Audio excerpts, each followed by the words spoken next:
97 से मैं यूथ कांग्रेस में लगा और कई बार विचार भी आता था कि यार 25 साल हो गए धक्के खाते हुए, अब कोई मंजिल दूसरी ढूंढेंगे। लेकिन मेरे को कई बार ये अंदर से ये फीलिंग होती थी कि इस मिट्टी से पानी जरूर निकलेगा।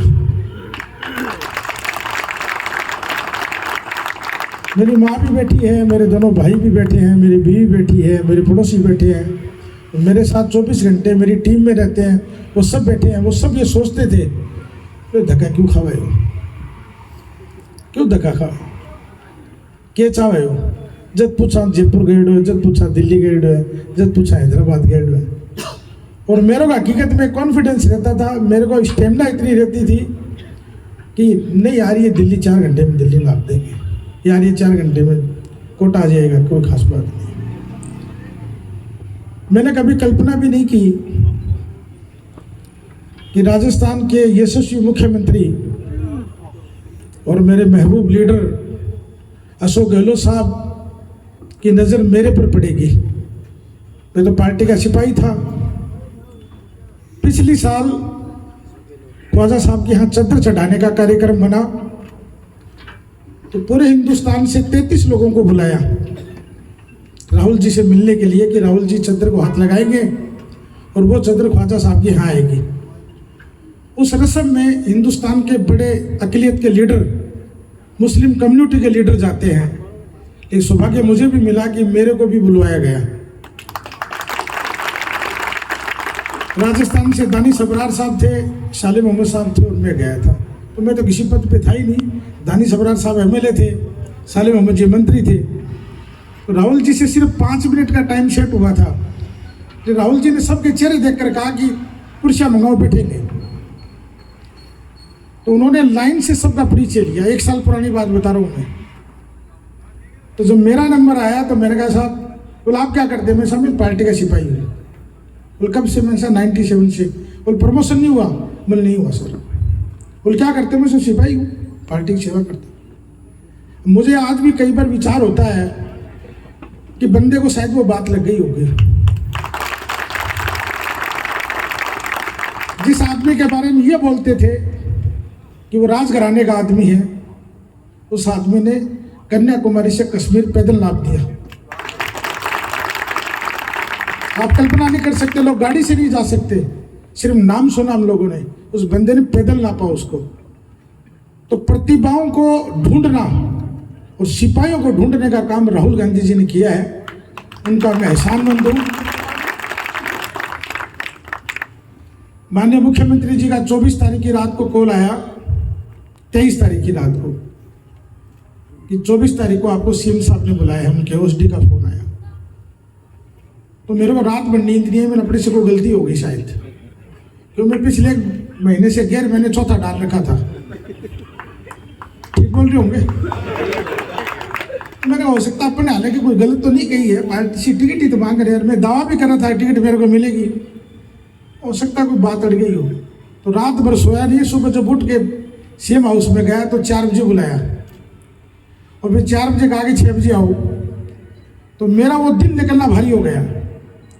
लेकिन 6 बजे बुलाया, बुला के इतना ही पूछा कि क्या करते हो?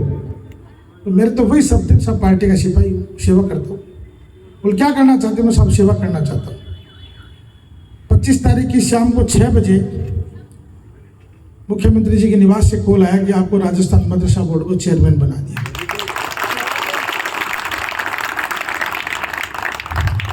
मैंने कई देर तो विचार किया, मैंने लेटर पे लिपटूंगा उसके बाद भरोसा करूंगा, क्योंकि कई बार राजनीति में वो उठ जाती होती नहीं है। तो वो लेटर कन्फर्मेशन हुआ, सालिम अहमद जी के यहाँ से कन्फर्मेशन हुआ, सीएम साहब के हुआ, उसके बाद मन हुआ कि हाँ अपने बन गए।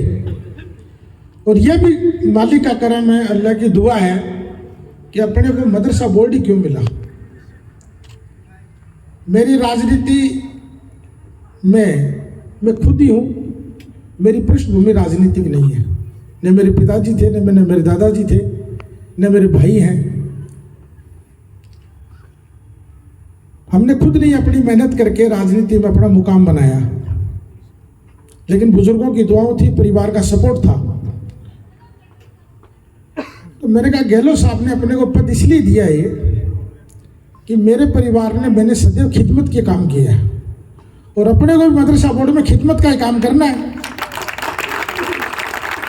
27 तारीख को ज्वाइनिंग के बाद मैंने पूरे बोर्ड को देखा कि बोर्ड के हालात क्या है। 4 साल से कोई चेयरमैन नहीं था, तो मैं पहले दिन तो 6-7 बजे आ गए थे, लेकिन सेकंड डे जो है मैं 9:45 पहुंच गया, रात को 8 बजे उठा। तो पियोन आके बोला भाई साहब ये चेयरमैन जी खटक गए। तो अपने इमरान साथ रहता है, इमरान बोले 200 आदमी की फैक्ट्री चलावे और कई बार रात में 11 बजे तक भी बैठे। तो मैंने पियोन को कहा मैंने आपको जाना उस दिन चले जाया करो, बाकी मैं रात को डिपार्टमेंट में 9-10 बजे तक बैठता हूँ, मेरा काम है वो मैं काम करूँगा, क्योंकि समय कम है और काम ज़्यादा है। तो हमें सुबह जल्दी उठना पड़ेगा और देर रात्रि सोना पड़ेगा, जब जाके डिपार्टमेंट का काम हो पाएगा।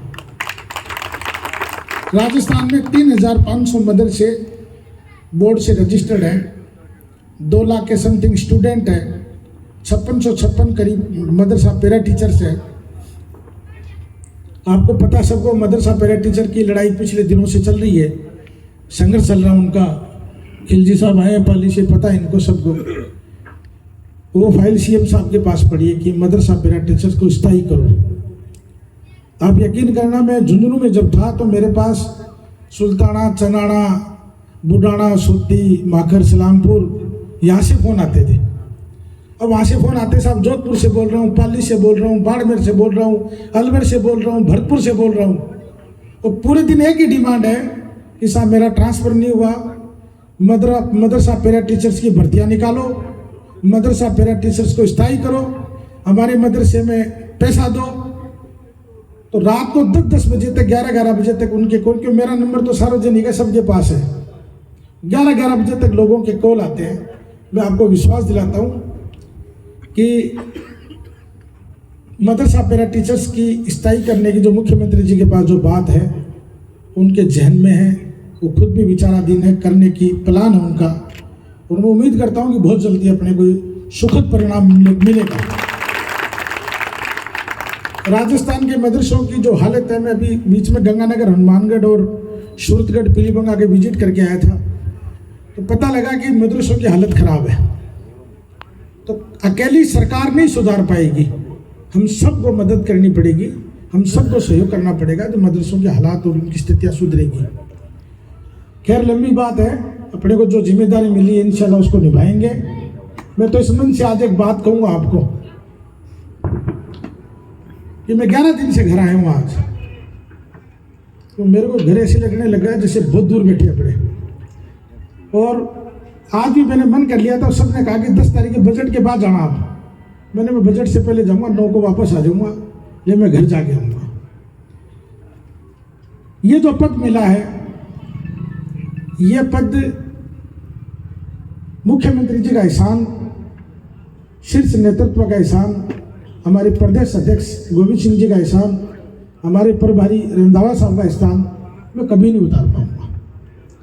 यकीन मानना, मुख्यमंत्री जी से 2 मिनट मिला और दोबारा मैंने कल प्रयास किया था 1:30 बजे मिलने का, तो उनका दिल्ली जाने का प्रोग्राम था, उनकी तबीयत फिर वापस हल्की ख़राब थी, तो उन्होंने कैंसिल कर दिया था, मैं नहीं मिल पाया। अब 9 के 10 के बाद, बजट के बाद मिलने का कोई प्लान करूँगा। मैं जैसे पहले था वैसे ही आज हूँ, आपके बीच में रहूँगा। कहीं मेरे दरवाजे 24 घंटे आप लोगों के लिए खुले हैं। आप ऑफिस भी जानते हो, घर भी जानते हो, कोई फ़र्क नहीं है। मेरे लायक, मेरे परिवार के लायक और मेरे काम के लायक कोई काम हो आपको, तो मुझे आप आधी रात को याद करना, मैं इंशाल्लाह तैयार करूँगा। जहाँ तक राजनीति में आदमी को सेट होने की बात है, तो मैं आपको विश्वास दिलाता हूँ कि मैंने कभी कल्पना नहीं की और आपने भी कभी कल्पना नहीं की होगी।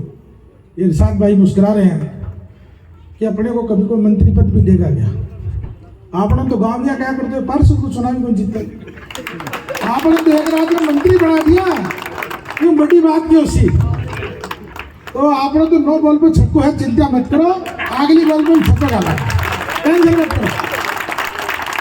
मैंने विश्वास है बात को कि लास्ट टाइम पे बॉल जो है ना वो बाउंड्री वाल के बाहर जाएगी, टेंशन होने की जरूरत नहीं है। मैं तो आपके साथ जैसे पहले खड़ा था वैसे ही खड़ा रहूँगा। आप तो मुझे 24 घंटे काम बताना, आपसे 180 किलोमीटर दूर हूँ मात्र, और मैं हफ्ते में 3 दिन यहाँ रहने का मैंने प्लान कर रखा है। मैं 7 दिन संभव नहीं है मेरा जयपुर रहना, और पूरे राजस्थान भर में घूमना भी है। आपने आज जिस तरह टोल से लेकर पूरे शहर के अंदर आप लोगों ने जो जुलूस के रूप में जो प्यार दिया, रोड शो में जो प्यार दिया, जो मोहब्बत दी, उसका एहसानमंद रहूँगा जीवन भर। और मैं यकीन करना, रास्ते में चलते मूंगफली की रेडी लगा रहा था मेरा दोस्त आरिफ आते माड़ा लिए खड़ा था। मैंने उसका आवाज़ लगाई तो मेरे उसने गनमैन ने कहा, बोले साहब आप नाम कैसे जानते हो? बोले यार गला में बड्डो हिडो मैं कोई पाली से थोड़ी है। तो मैं तो सबको बाई नेम जानता हूँ, बाई परिवार जानता हूँ, मुझे कहने की जरूरत नहीं है। आपके लिए मैं सदैव 24 घंटे हाजिर रहूँगा। आज पूरा दिन थकान का है। सुबह 8:50 पर रवाना हुआ था और अभी 9:30 बज रहे, यानी 13 घंटे हो चुके हैं हमें, और 13 घंटे से हम लोग लगातार माला और स्वागत में है। ये माला और स्वागत आपने जितना मेरा किया है, इसका इंशाल्लाह मैं कर्जा उतारूंगा आपको। मेरे साथ बबलू भाई बघासरा जी आए हैं, शरीफ जी आए हैं। शरीफ जी एक ऐसे मदरसे में मुझे लेके गए, चीनी की बुर्ज एक मदरसा है जहाँ 1000 बच्चे कुरान हाफिज बनकर निकले हैं। तो मैंने कहा शरीफ साहब इसमें हिंदी तालीम क्यों नहीं दे रहे आप? तो उन्होंने कहा साहब आप आए हो, बबलू भाई बहुत बड़े बिल्डर हैं। तो मैंने कहा मुझे सिर्फ बिल्डरों की जरूरत है, एक बार सिर्फ बिल्डरों की जरूरत है। बबलू भाई जैसे मेरे पास 100 बिल्डर जिस दिन आ जाएंगे, उस दिन राजस्थान के मदरसों की कायापलट कर देंगे। हमारे मदरसों में हिंदी भी हो, इंग्लिश भी हो, अरबी भी हो, उर्दू भी हो, साइंस भी हो, मैथ्स भी हो, और हाई टेक्नोलॉजी हो। आज कस्तूरबा गांधी बालिका जो छात्रावास की जो बात करते हैं हम लोग, जो वहीं खाओ, वहीं पियो, वहीं रहो, वहीं पढ़ो, तो ये कॉन्सेप्ट तो मदरसों में बहुत पुराना है। तो जिस मदरसे से एक बच्चा हाफिज बन के निकले, मेरी इच्छा है कि वो बच्चा हाफिज भी बन के निकले और वो बच्चा डॉक्टर बन के निकले। कोशिश करूँगा इंशाअल्लाह कि राजस्थान के अंदर हम कुछ नया करें। आप लोगों का सहयोग, आप लोगों का प्यार, आप लोगों की मोहब्बत मेरे साथ बनी रहे। और एक चीज़ और है, 5-7 दिन से शिकायत आ रही है कि भाई जी थी फ़ोन कौन उठाओ। मैं फ़ोन उठाता हूँ यार, फ़ोन बहुत बिजी चलता है मेरा। तो इस बात के लिए बिल्कुल भी मन विचार मत करना। सबके नंबर आपके मेरे पास सेव है। मैं तो मुख्य ज़बानी में नंबर याद रखता हूँ, कोई दिक्कत नहीं है। फिर भी अगर कोई बात हो तो व्हाट्सअप कर दिया करो, टेक्स्ट मैसेज कर दिया करो। मेरे लायक कोई भी काम हो ना, आप तो आधी रात को आवाज़ लगाया करो। इस मन से एक बार मैं पुनः आप लोगों का आभार व्यक्त करूँगा कि आप लोगों ने आज सुबह, मतलब मेरे को रात को मोती भाई कह रहा था, बाबू भाई हमारा भाई है यूनुस, बोले साहब पूरी रात सोया को नहीं। भाई हकीकत बता रहा हूँ, ये मेरे साथ इस कदर लगे रहे 2 साल तक इस कोरोना काल के अंदर। ये जब लोग कोरोना की बॉडी को बाप बेटे को कंधा नहीं दे रहा था, उस वक्त ये लोगों के कफन ला रहे थे और बॉडियों को दफना रहे थे। तो ये मेरी टीम का मेरे सर पे एहसान रहेगा। और मेरे साथियों को सबको दोबारा बोलता हूँ कि अपने को इस पद का कभी घमंड नहीं करना है। आपको तो बीच जाना है और आपको ये कहना है कि हमारे लायक अब और कोई काम हो तो हमें काम करके बताओ। हमें किसी का विरोध नहीं करना है। विरोध सब बंद हो गया, विरोध की बातें सब बंद होगी, कोई विरोध नहीं। हम सब एक हैं, एक रहेंगे। और झुंझुनू की जो भाईचारे की जो मिसाल है, जो झुंझुनू वासियों ने आज दिखाई है, उसको इंशाल्लाह मेंटेन रखने की कोशिश करेंगे। यह मेरा आपसे वादा है। इन्हीं भावनाओं के साथ एक बार पुनः आपका बहुत बहुत स्वागत, अभिनंदन, आभार। और कल शाम को चौक शहीदान के अंदर तमाम सर्व समाज की ओर से अभिनंदन का प्रोग्राम रखा है। तो इंशाल्लाह सब आप लोग कल वहाँ पहुँचे। मैं तो कहूँ मैं घर का बच्चा हूँ यार, मेरा कहेगा अभिनंदन रखना है। मैं तो आपके बीच में तो काला ना बॉडी गार्डन को भाई साढ़े बैठ जाओ, मैं मेरे घर घूम का 24 घंटा सागे मत रहे। तो मैं तो आपके परिवार का बच्चा हूँ, मेरे लायक कोई सेवा बताना।